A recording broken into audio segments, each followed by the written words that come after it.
एक तो जयंत कौआ बन के आया और दूसरे महाभाग हैं श्री जटायु जी महाराज, तपस्वी हैं, लेकिन खग संस्कृति में पैदा हुए हैं। किसमें हुए हैं? खग संस्कृति में पैदा हुए।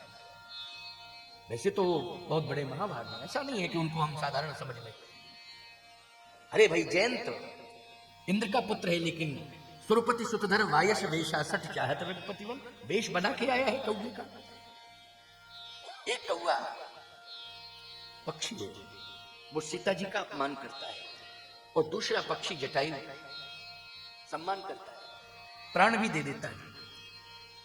एक को श्री जानकी जी ने पुत्र बनाया है, दूसरे को पिता बनाया है। अरण्य कांड में क्यों भाई? अरण्य कांड में ही एक पक्षी को क्या बनाया है? पुत्र। तभी तो क्षमा दिलवा दी है कि पुत्र है, कुछ भी गंदगी करता है तो माँ का ये काम नहीं है, उससे साफ करती है गंदगी। क्यों? यही तो आप सुना रहे थे महाराज अरण्य कांड। तो जयंत को क्या बनाया? जल्दी बोलो। कौआ पक्षी पुत्र बनाया, और जटायु को क्या बनाया? पिता। सीते पुत्री करसी जनत्रासा करिहो जातु धन करना। अच्छा, इस पर भगवान श्री राम ने हस्ताक्षर कर दिया। क्या? मोरे जान तात कछुक दिन जीजे, लीजिए आप सुवन सेवा, मोह पितु को दीजे। क्यों भाई, हस्ताक्षर हो गया कि नहीं हो गया?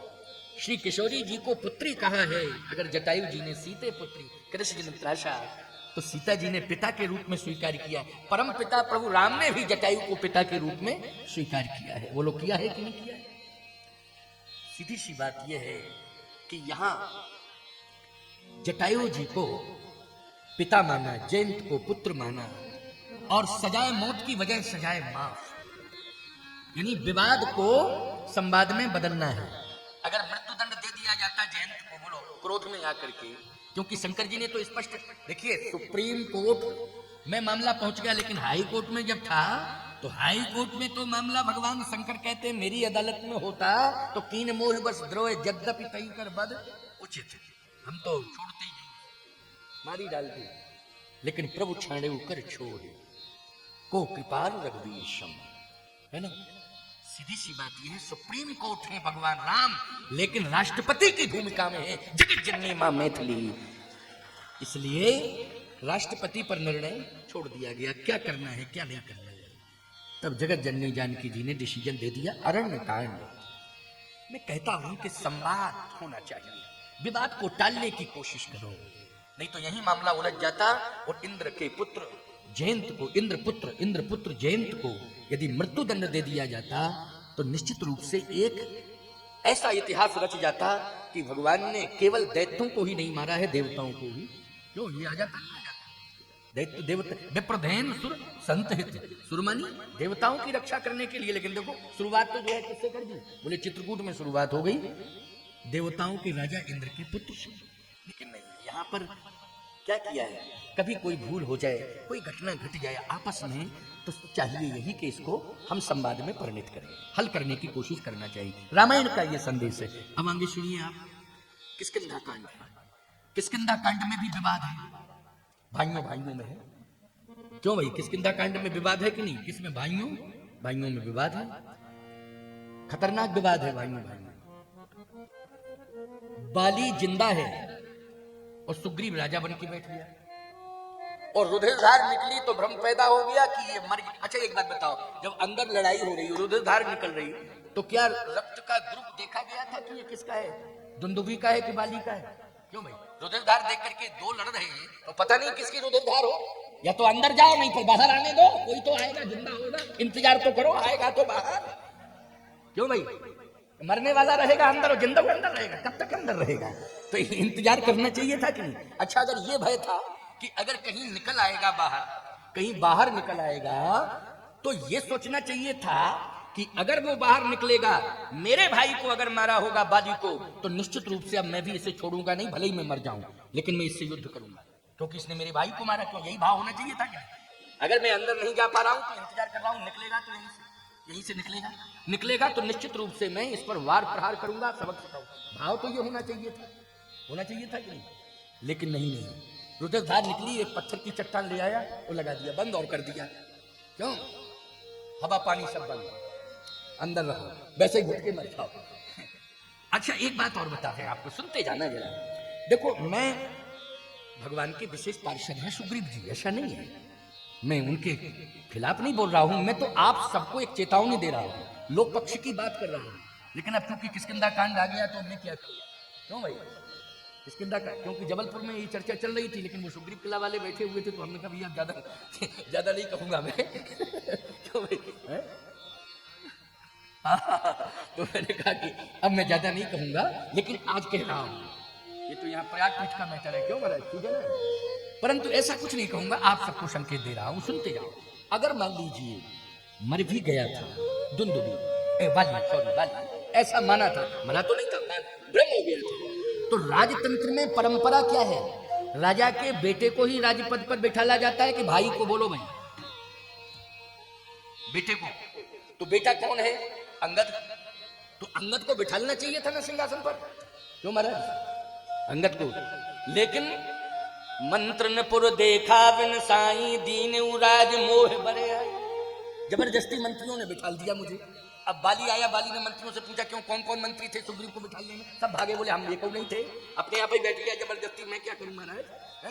तो समस्या ईमानदारी से बताओ, लोभ से विवाद बढ़ गया कि नहीं बढ़ गया?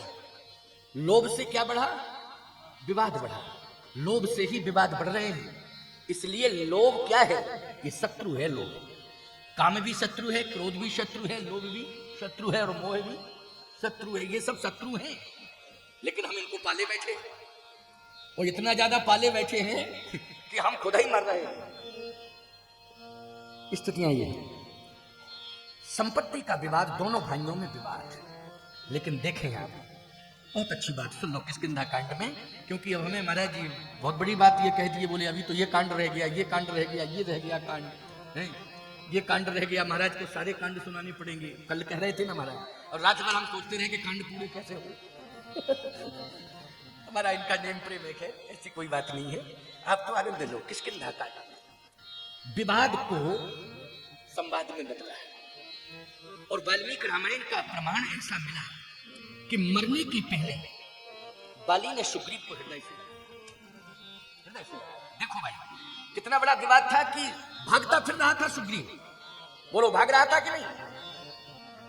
सकल भुवन में फिरेऊ बिहाला, सकल भुवन में फिरेऊ बिहाला, लेकिन यहां साप बस आवत नहीं, और तदपि सभी तिरहु मनुमाही। भागता फिरा, शांति नहीं मिल रही थी। यहां भी बैठा है प्रवसन पर्वत पर, तो उस प्रवसन पर्वत पर बैठा तो है प्यारे, प्रवसन पर्वत पर बैठा है, लेकिन भय, और भगवान को आके, भगवान को देखता है तो कहता है भागो तुरंत तजो यही सेला। हनुमान जी से कह रहा भागो तुरंत तजो यही सेला।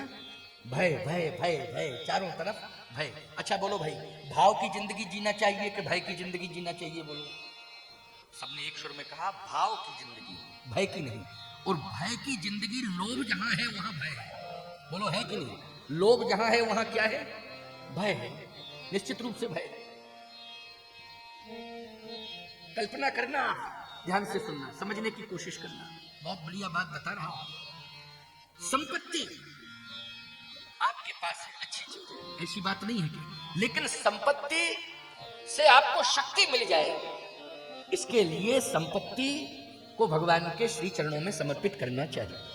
और संपत्ति को यदि हमने भगवान के चरणों में समर्पित किया, तो ईमानदारी से बताओ, वह शक्ति हमें दो, दया न दे कर्तव्य मार्ग पर डट जावे। भगवान शक्ति देते हैं कि नहीं देते हैं? और इतनी बड़ी शक्ति देते हैं कि भगवान कहते हैं अब डरने की जरूरत नहीं है, क्योंकि हमारे एक सेवक हैं हनुमान जी, वो आपकी रक्षा करेंगे और सदा रक्षा करेंगे। हनुमान जी महाराज की कृपा रहेगी, रक्षा करेंगे। जहां हनुमान जी हैं वहां डर है नहीं, तुम रक्षक काहू को डर नहीं।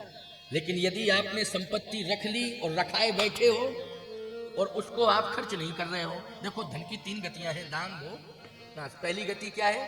दान, भोग, फिर इस अंत में नाश।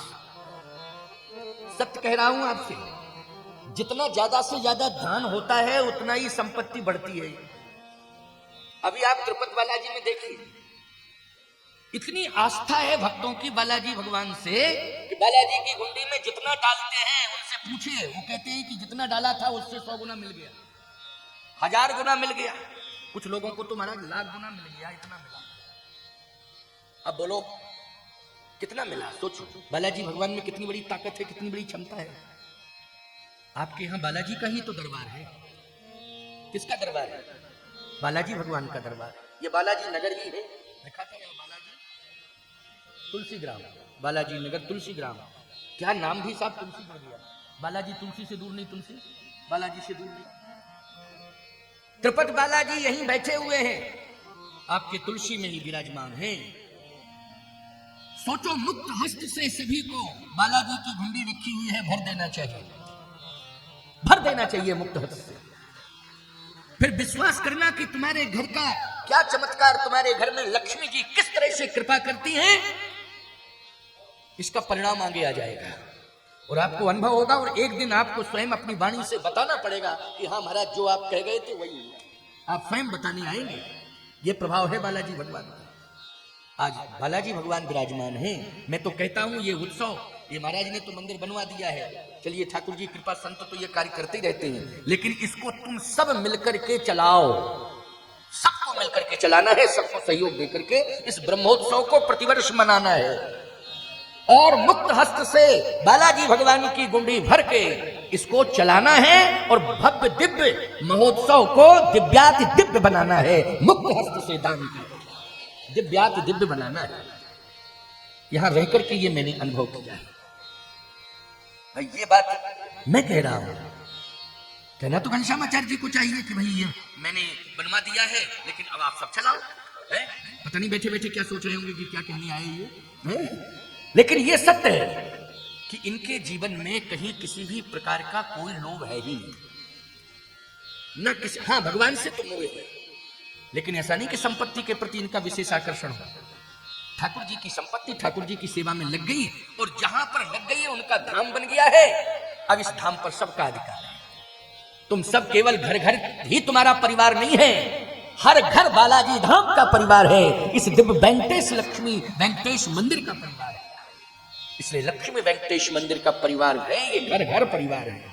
सभी घर का दायित्व है कि ये ब्रह्मोत्सव हमारे घर का है, हमारे घर का है। हर घर का ये संकल्प होना चाहिए कि ये ब्रह्मोत्सव हमारे घर का है।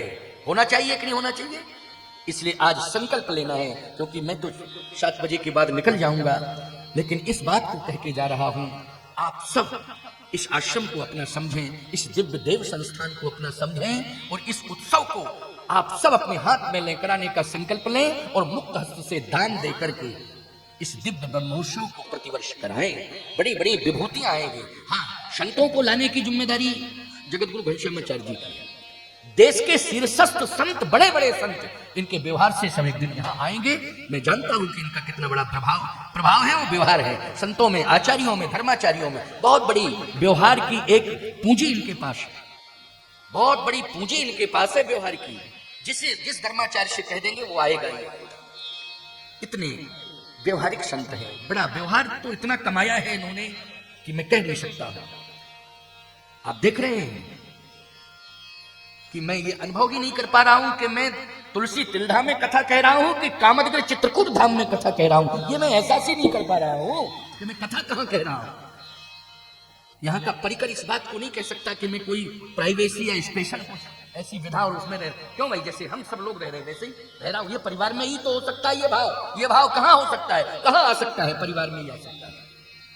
ये कोई दबाव नहीं है, न कोई प्रभाव है, लेकिन ये व्यवहार है, ये स्वभाव है और ये परिवार का ही प्रभाव है। तो आप सबको मैं प्रत्येक घर को वेंकटेश परिवार से जोड़ रहा हूं, प्रत्येक घर को मैं वेंकटेश परिवार से जोड़ रहा हूं। घर घर इस बात को माने कि हमारा स्थान है, ये लक्ष्मी वेंकटेश मंदिर मेरा है और ये प्रतिवर्ष ब्रह्मोत्सव मनाना है और मुक्त हस्त से दान देकर, सहयोग देकर इस दिव्य ब्रह्मोत्सव को दिव्याति दिव्य बनाना है। ये संकल्प सबको लेना है, जिसमें मातृशक्ति का तो कहने क्या बहुत बड़ा योगदान है। ये बिल्कुल सत्य है। आज भी जो मंगल यात्रा हुई उसमें कलश लेकर के माताएं, सबसे ज्यादा संख्या में माताएं थी, और जब पहले दिन की कलश यात्रा हुई थी उसमें भी मातृशक्ति का बहुत बड़ा योगदान था। आज तो मैंने स्वयं देखा, मैं चल करके स्वयं साथ में था, मैं देख रहा था। इसलिए माताओं, बहन, बेटियों, हृदय से बहुत बहुत आशीर्वाद है। आप सभी भक्त बंधुओं को भी बहुत बहुत हृदय से आशीर्वाद है, साधुवाद है। आए सुनिए जरा, संतों की विचित्र महिमा, संतों की एक जो उपस्थिति समाज में है वो संवाद, विवाद को संवाद में परिणत करने के लिए है। और यही हुआ क्या, हनुमान जी महाराज संत हैं, दोनों भाइयों में विवाद था, सुग्रीव में और बाली में। क्यों महाराज, था कि नहीं? और इस विवाद को संवाद में परिणत करने में अहम भूमिका किसकी रही, जल्दी बोलो। अयोध्या कांड में तो श्री भरत जी की रही भूमिका, बोलो रही भूमिका की नहीं? लेकिन आपको मालूम होना चाहिए अरण्य कांड में भी आप देखिए नारद जी की भूमिका रही, अरण्य कांड में नारद की भूमिका रही, और किष्किंधा कांड में हनुमान जी की भूमिका रही। बोलो। और सुनिए, बाल कांड में मिथिलई में विवाद शुरू हो रहा था, परशुराम जी आ गए, परसा देखिए, किसने तोड़ा, जल्दी बताओ, और आज मैं तहस नहस कर दूंगा। विश्वामित्र समय शुभ जानी, उस समय राजा लड़ने के लिए आमादा थे, तो विश्वामित्र जी ने धनुष तोड़वाया, और धनुष तोड़ने के बाद परशुराम जी आए, तब विश्वामित्र जी आ गए बीच में। बोलो आ गए कि नहीं आ गए? ये कौन है विश्वामित्र जी, जल्दी बोलो। संत है, बोलो है संत कि नहीं? संतों की भूमिका, जहां पर विवाद है वहां संवाद होना चाहिए, संवाद में परिणत करते ये संत है।